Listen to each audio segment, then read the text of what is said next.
have a history of really hating Oreos on this show, but for some reason now, some noteworthy chefs right here in LA are doing some interesting stuff with Oreos.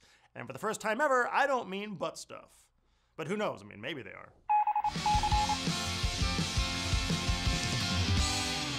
What's up, guys? It's me, Noah Galootin. Now, you know, we eat a lot of Oreos on this show. We eat more than no Oreos, which in my opinion is way too many Oreos.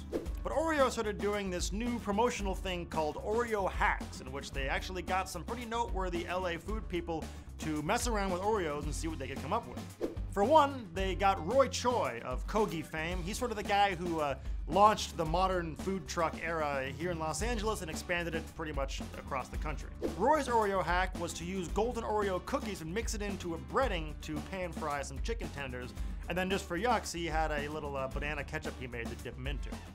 Nguyen Tran is another guy who got into the Oreo hack game. He's famous for Starry Kitchen, which started out, it was him and his wife in their apartment cooking food for the neighborhood, and it kind of got bigger and bigger until they eventually got their own restaurant.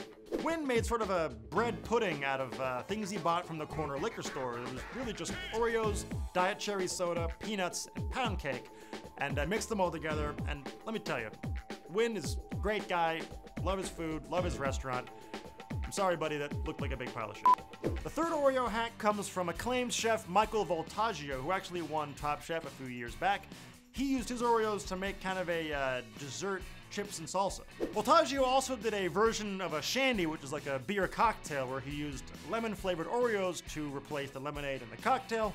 Whatever. Anyway, if I were to pick one of these that I had to eat, it would be Roy's, obviously because I prefer savory things to sweet things. What I would do for my Oreo hack, if I had to do one, is, see, I would start out, you make that sausage tomato sauce I showed you guys on the show before. You know, sausage, tomatoes, white wine, garlic, you get it all nice and simmering. Boil some spaghetti, pull it when it's just like really not quite cooked yet, and then finish it in the sauce so it all cooks together and it's great. Put it on a plate, do some Parmigiano Reggiano, some little fresh basil ribbons, little olive oil, and then you take your Oreos and then you put them in the trash, and then you eat your spaghetti with like a bottle of wine, and it's just have a great night. And that, my friends, is an Oreo hack.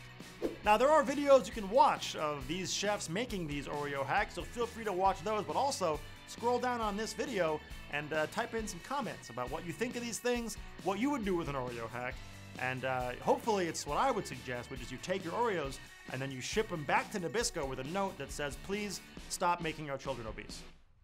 That's it for today. I'm Noah Galootin. Subscribe to Taste It and learn how to make your very own Oreos out of diarrhea. You just mix in some flour. It's pretty easy.